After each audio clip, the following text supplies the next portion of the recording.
पुराने प्रकरण का ये प्रश्न उपस्थित किया है कि चार प्रकार का तेज होता है और हमें प्रकाश दिखाई देता है। तो ये प्रकाश किस प्रकार के तेज में पकड़ा जाए। हम्म? जैसे कि हम भौमम तेजः बोला है, भूमि पर विद्यमान, जिससे अग्नि वह्नि आदि बोला है। तो अग्नि प्रज्वलित होने से जो प्रकाश मिलेगा वह तो भौम में जाएगा। जो विद्युत बिजली चमकने से जो प्रकाश है वह वो जो भौमम दिव्यम, तो दिव्य में चला जाएगा। ठीक। अब जो औदर्य है, पेट में जो है, उसका कोई प्रकाश होता नहीं है, इसलिए उसकी कोई चिंता नहीं है। जिस दिन होगा तो देखा जाएगा। हाँ? अच्छा।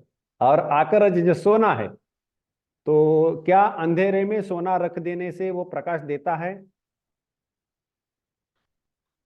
नहीं। नहीं देता। तो उसके भी प्रकाश को कहाँ देना चाहिए, किस किस विभाग में, चारों में से कौन से प्रकार में होना चाहिए, ये प्रश्न वहां उपस्थित होता नहीं। ठीक है, हो गया। जो चार प्रकार का तेज है उसका जो प्रकाश है उसका इस प्रकार से विभाजन हो सकता है।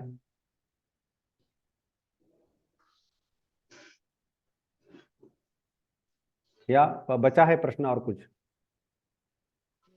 चारों प्रकार में से किस में जाएगा ये लाइट? लाइट जो जलती है ये वाले जो ट्यूबलाइट जल रही वो, जी। ये तो जैसे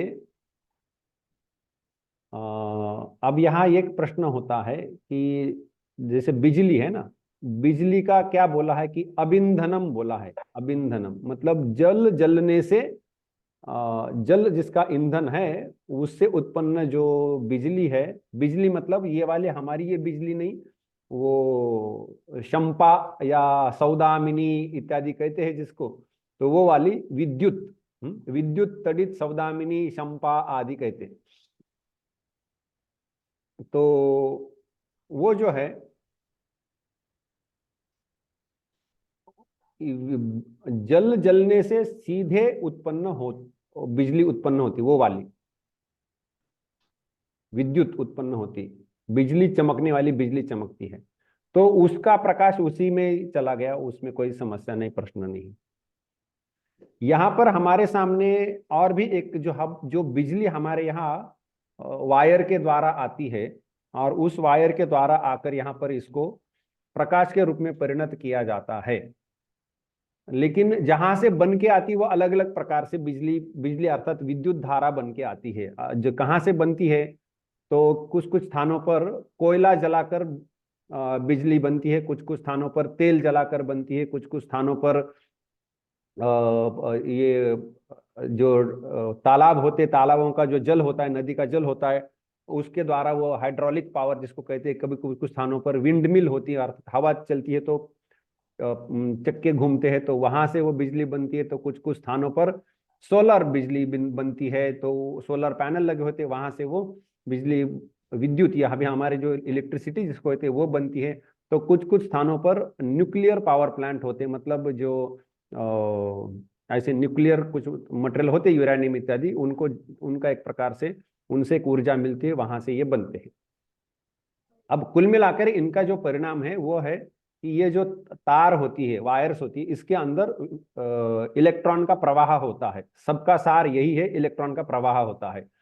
किसी भी प्रकार से आप वो वहाँ जो पावर प्लांट कहते हैं, पावर प्लांट किसी भी प्रकार का हो, फिर भी वो सब कुल मिलाकर क्या पैदा करते हैं, तो वो सभी आपको इलेक्ट्रॉन का प्रवाह बना देते हैं। और वो इलेक्ट्रॉन का प्रवाह उस तार में से जब बहना शुरू हो जाता है, तो यहाँ आकर के एक प्रकार से हम उसको और काम में लगाते हैं। तो बल्ब जलता है, ट्यूबलाइट जलती है, और यहाँ से हमें प्रकाश मिलता है। अब ये यहाँ पर प्रश्न उपस्थित होता है कि जो बल्ब है तो वो उष्ण स्पर्श होता ही है, उसको ट्यूबलाइट को थोड़ा सा होता है, लेकिन बल्ब को तो उष्ण स्पर्श होता ही है। और उष्ण स्पर्श यदि होता है तो यहाँ पर कुछ ना कुछ तेज की मात्रा है ही। तो ये जो प्रकाश है ये किस प्रकार के इसमें डाला जाए, क्या बोले, तेज में डाला जाए, ये यहाँ पर एक प्रश्न उपस्थित किया गया है। तो अब इसमें हम ये तो नहीं कह सकते कि आकाश में जो जल है वह जल जल के बिजली बनी, सीधी तो ऐसी बात नहीं है। आकाश में जो मेघ है, मेघों का जल जल के जो बिजली बनती वो वाली तो ये है ही नहीं। तो इसलिए हम उसको जो दिव्य जो तेज बोला है उसके अंदर नहीं दे सकते। ये औदर्य पेट में हुआ है उसके अंदर भी नहीं दे सकते।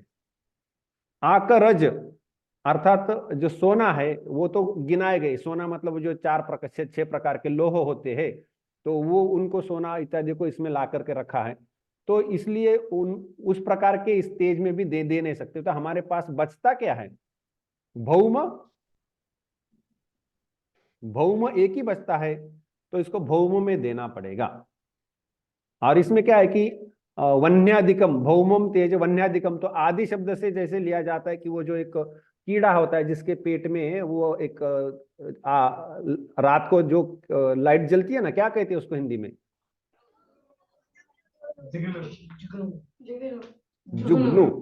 हाँ, तो ये आदि शब्द से हमारे पास एक व्यवस्था है कि आदि शब्द से इनको लिया जाए तो ये भूमि पर विद्यमान जो है ये भौम, तो इनके अंदर इसको ले लिया जाएगा, उसमें कोई कठिनाई नहीं है।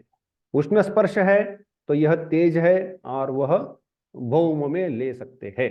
ऐसा आपात, क्योंकि हमारे पास है ही 4 प्रकार। और विचार आगे बढ़ता है तो फिर 5वां प्रकार शायद करना पड़े। ये भी प्रश्न होना चाहिए कि जो सूर्य का जो प्रकाश आता है, चंद्र का प्रकाश आता है, तो सूर्य को किस प्रकार में डालें? भौम में डालेंगे, दिव्य में डालेंगे, औदर्य में डालेंगे या आकरज? तो ये आकरज और औदर्य तो हो ही नहीं सकते, तो इनको भौम में डाले या दिव्य में डाले। अब दिव्य क्या है? दिवि भवम दिव्यम, दिवि भवम दिव्यम, दिवि मतलब आकाश में अंतरिक्ष में जो होता है वह दिव्य कहा जाएगा, दिवि भवम दिव्यम। तो वहां पर ये सभी अंतरिक्ष वाले ही है। चंद्र का, चंद्र से आने वाला प्रकाश, सूर्य से आने वाला प्रकाश, चंद्र का तो अपना निजी प्रकाश नहीं, सूर्य का प्रकाश उस पर गिरता है और वो वहां से आकर के हमें मिलता है। तो यह जो सूर्य का प्रकाश है वह दिवि भवम दिव्यम, तो इसको दिव्य कहना चाहिए। लेकिन दिव्य कहने से अबिंधनम बोला है, तो आपने तो अब ईंधन बोल दिया, तो जिसमें तो सूर्य के प्रकाश में वहां पर तो जल तो कोई ईंधन नहीं है, तो फिर इसको क्या 5वें प्रकार में डाले?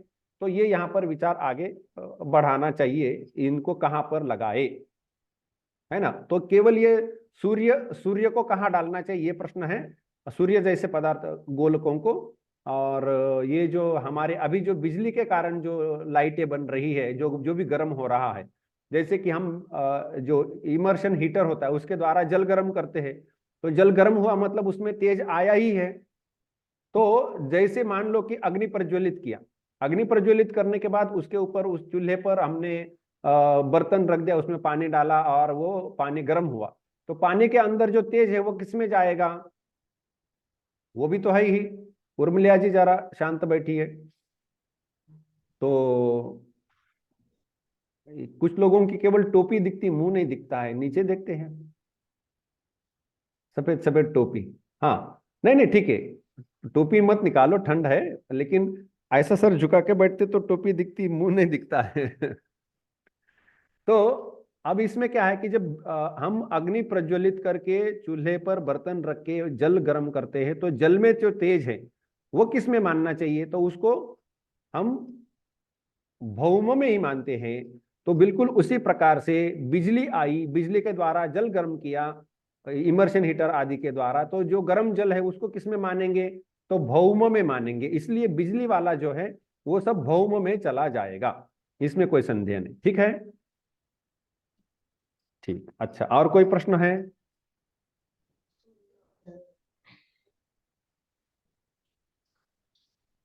सूर्य का कहाँ है?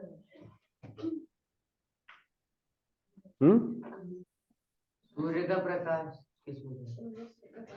कौन सा? सूर्य का। सूर्य प्रकाश, हाँ, उसके बारे में विचार होना आवश्यक है। सूर्य, सूर्य की जो सूर्य का तेज है वो किस में जाए, क्योंकि वह हमारे जो आकर है, मतलब जो खदाने खनी होती है, खान होती है, उस आकर में से सूर्य का प्रकाश नहीं आ रहा है।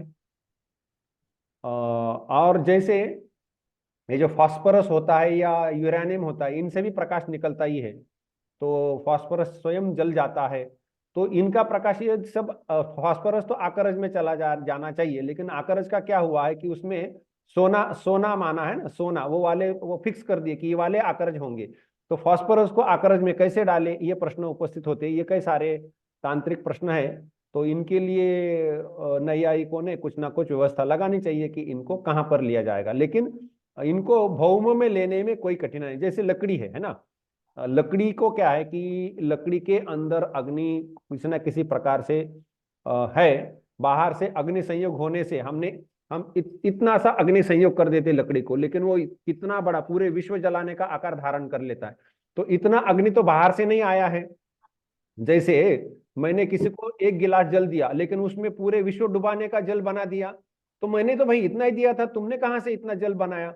तो वो बोलेगा ऐसा है गुरुजी, आपने केवल एक गिलास दिया था, लेकिन बाकी जल जो है यहीं पर अंदर छुपा हुआ था किसी प्रकार से, वह अभी प्रकट हुआ है। तो बिल्कुल उसी प्रकार से हम इतना सा अग्नि जब लगा देते लकड़ी को, पूरा वन जल जाए, कितनी बड़ी अग्नि उत्पन्न होती है। तो ये अग्नि तो बाहर से हमने नहीं दी है, क्योंकि अग्नि एक प्रकार का द्रव्य है। द्रव्य मतलब इतनी मात्रा में, तो इतनी मात्रा में हमने दिया था, हमने तो अधिक मात्रा में नहीं दिया, तो वहां पर अग्नि फैल गया, बढ़ गया। तो इसका मतलब वो अग्नि कहाँ से आए, वहां पर जो अग्नि के जो परमाणु है या द्वनुक त्रणुक आदि जो है, वो जो कुछ मध्यम परिमाण का जो अग्नि है, मध्यम परिमाण का अग्नि या जो है वह कहाँ से आया, तो वो वहीं पर उन जो ईंधन है, ईंधनों में एक प्रकार से था, वो केवल प्रकट हुआ। तो अग्नि यदि प्रकट होता है तो मतलब वह पहले अप्रकट रूप में था और अभी प्रकट रूप में आया है, यह हमें स्वीकार करना पड़ता है। तो बिल्कुल इसी प्रकार से जब फास्फोरस, जब जो हमारे जो वातावरण के जो तापमात्रा है, वो जब 35 या 40 डिग्री तक पहुंचती है, तो जो फास्फोरस है वो अपने से जलना शुरू कर देता है। तो मतलब ये किस में आएंगे फिर, जैसे लकड़ी जलने से, लकड़ी भी एक समय जल सकती है ना, थोड़ा थोड़ा। लकड़ी क्या होता है कि गर्म करते हैं तो तापमात्रा इतनी बढ़ जाती है, तो लकड़ी भी जलना शुरू कर देती है। कोयला भी जब तापमात्रा बढ़ती तो अपने से जलना शुरू कर सकता है। तो ये तापमात्रा बढ़ती है तो अपने से जलने वाले जो है, प्रकाश देने वाले, वो सब भौम में आ जाएंगे। ठीक है। और